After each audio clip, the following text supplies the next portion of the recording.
So let me introduce Major Richard Lindsley, who's going to share with us a memory and some of the information of someone that's on our war memorial here in St Andrew's Church, Kelso. Richard, we look forward to hearing from you. Thank you. This summer we've commemorated the heroism and sacrifice of the RAF in winning the Battle of Britain against overwhelming odds, thus preventing our island being invaded by sea. As in past years, we've remembered those on our own church war memorial and have selected a name as representative of their service. This year, it is the turn of the RAF, and of those listed, we have researched the life of Oliver Ogle Ormrod, DFC.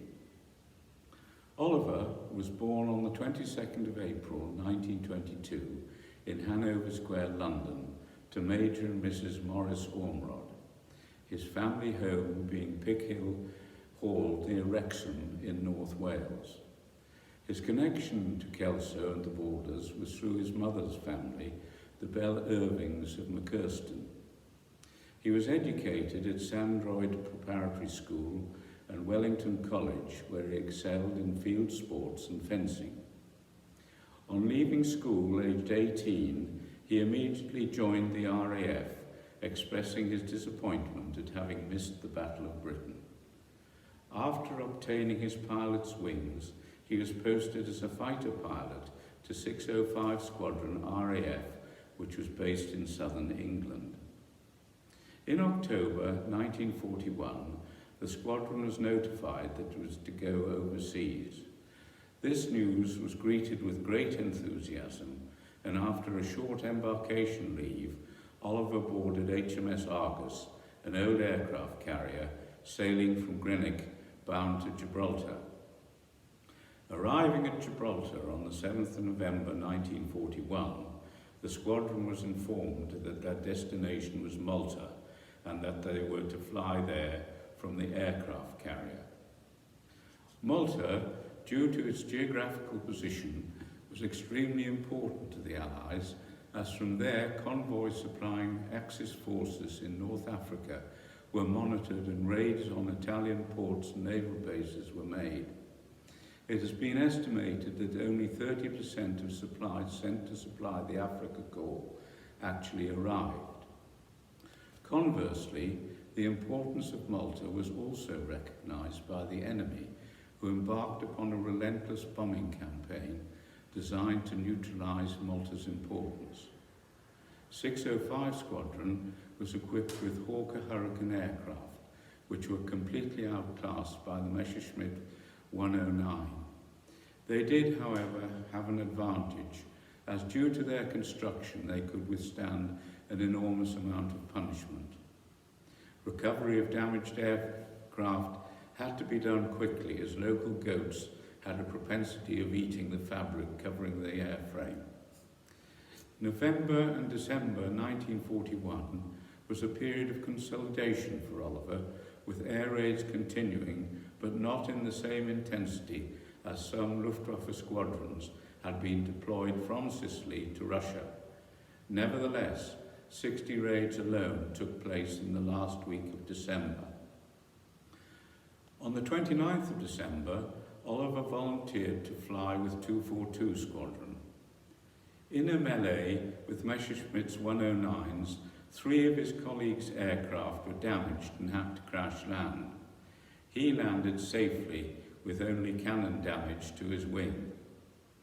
In January 1942, the intensity of raids increased, the main targets being the airfields, where severe damage was sustained and several aircraft were lost. Time after time, in bad weather, aircraft were scrambled to defend the island, which increased the losses. During February, Oliver took every opportunity to hone his flying skills, and on the 2nd of February was congratulated by his commanding officer for his flying skill in attacking and badly damaging a Junkers 88 bomber. On the 12th and again on the 27th of February, he assisted in destroying more of the bombers. During March, Oliver became obsessed with the desire to fight in the air. He was fearless of anti-aircraft fire and would single-mindedly attack the enemy, taking no heed of being hit by friendly fire. His ability was of the highest, and he was admired by all those who flew with him. Attacks on Malta became intense in April 1942, and Oliver flew constantly. His skill, tenacity and heroism were recognised by his being awarded the Distinguished Flying Cross. His citation reads, "This officer is a most determined pilot. Whatever the odds, he endeavours to press home his attacks to the utmost. He has destroyed 2, properly destroyed 3, and damaged a large number of enemy aircraft. His courageous leadership has set an admirable example." On Wednesday, the 22nd of April 1942, his 20th birthday, Pilot Officer Oliver Ormrod, together with another Hurricane and 6 Spitfires, were scrambled to intercept 70 enemy aircraft. In the battle that followed, Ormrod's Hurricane was seen pursuing a Junkers bomber through a barrage of anti-aircraft fire and to crash into the sea. Despite a long search by a rescue boat, no sign of the Hurricane was found, and it was assumed that the pilot had gone down with the aircraft. 4 months later, on the 27th of August 1942, the remains of Pilot Officer Oliver Ormrod was found on a rooftop in Corspicua and was buried at the Royal Naval Cemetery in Carpaccio. Oliver Ormrod's life typifies the sacrifice and courage of those who gave their lives for our freedom. And when we go home, we must remember and give thanks for their heroism. And here is a poem written in memory of Oliver Ormrod, DFC, and it was published in a Scottish newspaper. Theirs is the scarlet dawn throughout the years. For them, the gleaming ray where sun has set. Bright banners flaming in the misty spheres, to honour those our world will not forget. They took the air when dawn was in the sky, or flew by night the one appointed way. Courageous hearts with strong and steady eyes, and with the sun went down at close of day. Clear sky, bright moon or mist of rolling cloud, they rose in Malta from their shattered drome.